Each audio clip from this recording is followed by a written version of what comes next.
sinne ganda yadun.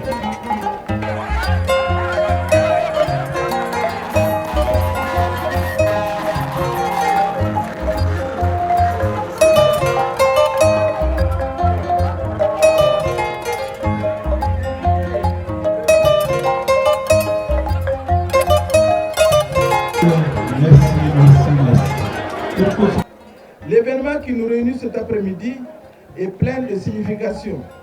En effet, il consacre officiellement notre rentrée politique qui demeure une activité cruciale de la section ASMA de Gao.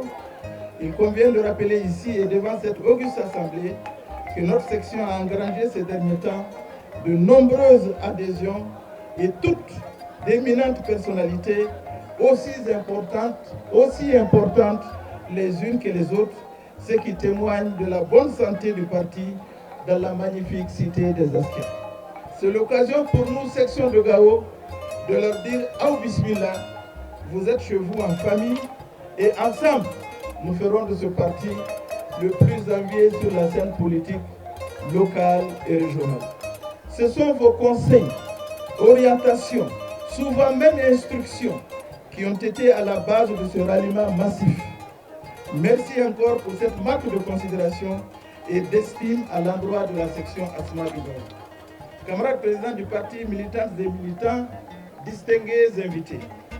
La section de Gao, forte de 7 sous-sections, est aujourd'hui l'une des principales forces de la place.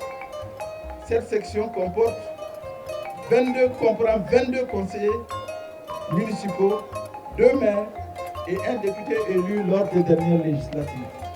Le Mali, notre pays, traverse ces temps-ci des périodes sombres de son histoire et nous avons assisté à une forte perturbation de l'ordre constitutionnel. Nous devons sortir aguerris de ces dures épreuves qui nous ont été imposées. C'est pourquoi j'en appelle à l'union sacrée de tous nos concitoyens de Gao, afin qu'ensemble, nous privilégions le Mali avec plus de dialogue en vue de poser les jalons d'une véritable réconciliation entre nos populations. Je voudrais rappeler que c'est grâce à leur soutien que la liste ADEMA ASMA a remporté haut les mains les législatives de mars 2020. Au nom de tous, nous saluons et félicitons les camarades de l'ASMA CFP pour l'agrandissement de leur formation politique par l'adhésion massive de nouveaux militants. Tous ensemble, nous sommes convaincus de remporter des victoires éclatantes aux élections prochaines. Vive l'ASMA CFP, vive l'ADEMA PSG, vive les partis amis, qu'Allah bénisse le Mali, je vous remercie. Tout cela s'inscrit dans une démarche que nous essayons de faire depuis plusieurs années pour essayer de fédérer un certain nombre de sensibilités politiques parce que nous avons toujours considéré que si ceux qui aspirent à diriger et qui dirigent la cité, s'ils sont unis, cela ne peut que favoriser aussi l'unité au sein des populations et faciliter la mise en œuvre d'un certain nombre de décisions ou de politiques, quoi.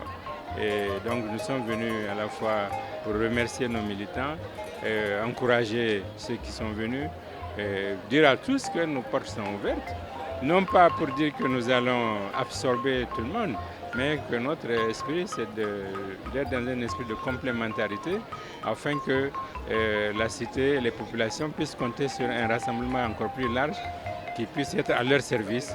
Et c'est pour ça que nous sommes tous très satisfaits de ce que nous avons pu constater et en espérant que cela ouvre la voie peut-être à un rassemblement encore plus large.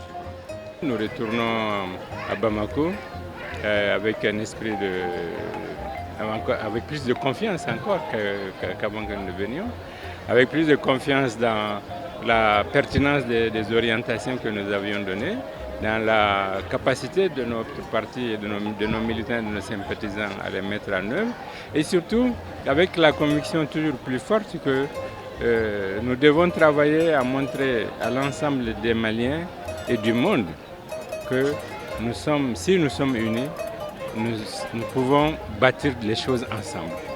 Parce qu'un pays qui se redresse, qui a la volonté de se redresser, doit être un pays d'abord capable de se rassembler.